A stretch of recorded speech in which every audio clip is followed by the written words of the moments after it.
सुबह की धूप आंगन में सुनहरी बिखरी हुई है। शांति देवी आंगन में बैठी गाय को हरा चारा खिला रही हैं। खा बेटिया, धीरे धीरे, तेरे दूध से ही तो घर का मीठा बनता है। पास में खड़ा रामू अपना ऑटो साफ कर रहा है।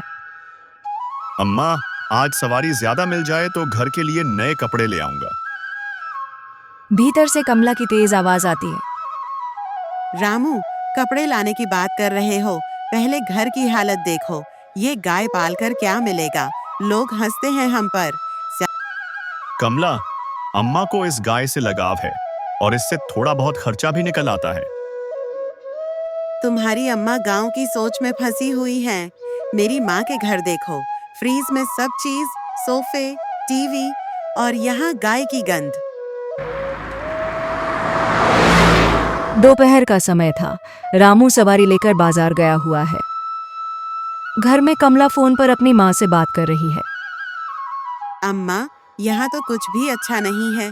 मेरे मायके जैसा आराम चाहिए। आपके यहाँ नौकर हैं, यहाँ तो मैं खुद बर्तन मांज रही हूँ। इन्हें उसकी माँ दूसरी तरफ से कहती है, बेटिया, तुम हमारी इकलौती हो, हम चाहते हैं तुम आराम से रहो। रामू को समझाओ कि ये गाय बेच दे और तुम्हें शहर ले आए। शाम का समय था। रामू थका हारा ऑटो लेकर घर आता है। गंगाराम खांसते हुए चारपाई पर बैठे हैं। शांति देवी गाय का दूध दूह रही हैं। अम्मा, ये लो आज की कमाई, थोड़ी ज्यादा है, दवा भी आ जाएगी और आंगन में चारा भी। कमला सामने से आती है, चेहरा चिढ़ा हुआ। रामू, एक बात साफ साफ कह रही हूँ, या तो ये गाय रहेगी या मैं। कमला, ये कैसी बात कर रही हो? ये गाय हमारे लिए बोझ नहीं, सहारा है। कमला गुस्से में अंदर चली जाती है।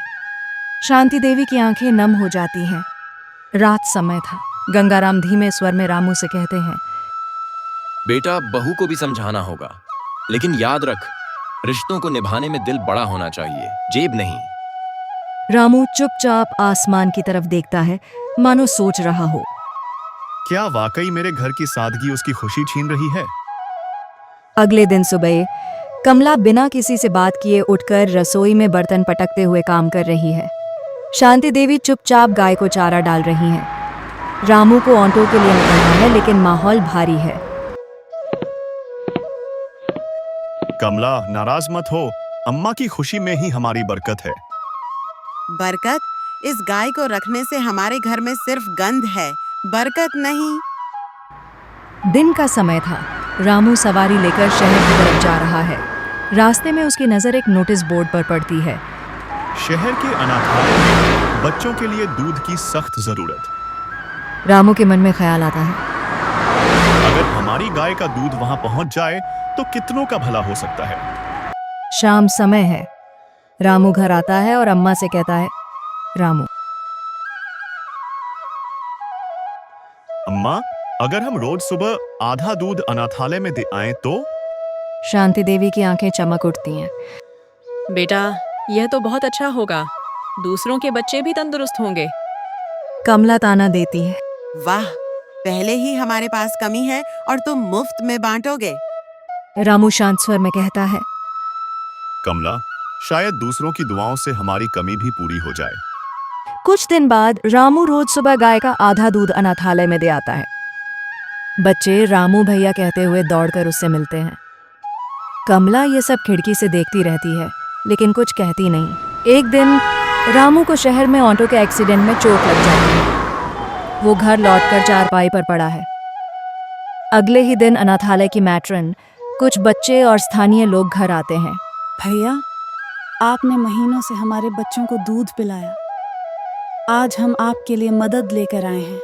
वे रामू के इलाज का पूरा खर्च और घर के लिए राशन ले आते हैं। बच्चे रामू का हाथ पकड़कर कहते हैं, हाँ। ये देखकर कमला की आंखों में आंसू आ जाते हैं।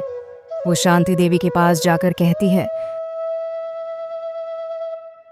अम्मा, मुझे माफ कर दीजिए, मैंने गाय को बोझ समझा, लेकिन ये तो भगवान का दिया आशीर्वाद है। शांति देवी मुस्कुराकर कहती हैं, बेटी, जो दूसरों के काम आए वही असली दौलत है।